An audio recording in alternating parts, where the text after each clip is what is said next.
ನಾನು ಹುಟ್ಟು ಬೆಳೆದಿದ್ದೆಲ್ಲ ಮೈಸೂರೇ. ಆ್ಯಂಡ್ ನನಗೆ ಮೈಸೂರು ಅಂದರೆ ಒಂದು ತುಂಬ ಕ್ಲೋಸ್ ಮೆಮೊರಿ, ಅಂದರೆ ತುಂಬ ಖುಷಿ ಆಗೋವಂಥ ಜಾಗ. ಯಾಕಂದ್ರೆ ನಾನು ಈಗ ಬೆಂಗಳೂರಲ್ಲಿದ್ದರೂ ಇಲ್ಲಿಗೆ ಓಡ್ ಬಂದುಬಿಡ್ತೀನಿ ಫ್ರೀ ಇದ್ದಾಗಲೂ.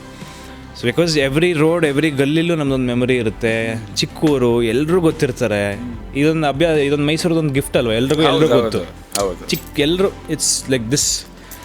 ಸೊ ಅವ್ರಿಗೆ ಇವ್ರಿಗೆ ಗೊತ್ತು, ಅವ್ರಿಗೆ ಗೊತ್ತು. 1% ಡಿಫ್ರೆನ್ಸ್ ಅಷ್ಟೇ.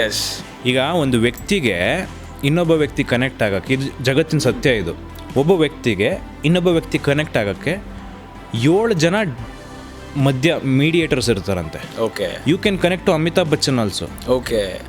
Maximum there will be 7 people in between. ನಿಮ್ಗೆ ಯಾರೋ ಗೊತ್ತಿರ್ತಾರೆ, ಅವ್ರಿಗೆ ಯಾರೋ ದೊಡ್ಡ ಮ್ಯಾನೇಜರ್ ಗೊತ್ತಿರ್ತಾರೆ, ಅವ್ರಿಗೆ ಹಿಂದಿ ಬಾಲಿವುಡ್ ಮ್ಯಾನೇಜರ್ ಗೊತ್ತಿರ್ತಾರೆ, ಅವ್ರಿಗೆ ಅಮಿತಾಬ್ ಬಚ್ಚನ್ ಕ್ಲೋಸ್ PA ಗೊತ್ತಿರ್ತಾರೆ, ಅವ್ರಿಗೆ ಅಮಿತಾಬ್ ಬಚ್ಚನ್ ಗೊತ್ತಿರ್ತಾರೆ. ಈ 7ಗಿಂತ ಜಾಸ್ತಿ ಹೋಗೋದೇ ಇಲ್ಲ. Any person in the world you can connect with just 7 people contacts. So ಅದೊಂದು ಇದೆ. ಸೊ ಹಾಗಾಗಿ ಮೈಸೂರಲ್ಲಿ ಅದು ಎಲ್ಲರೂ ಹೇಳ್ತಾರೆ, ಎಲ್ರಿಗೂ ಗೊತ್ತು ಅಂತ. ಆ್ಯಂಡ್ ಮೈಸೂರು ಮೆಮೊರೀಸ್ ತುಂಬ ಚೆನ್ನಾಗಿತ್ತು.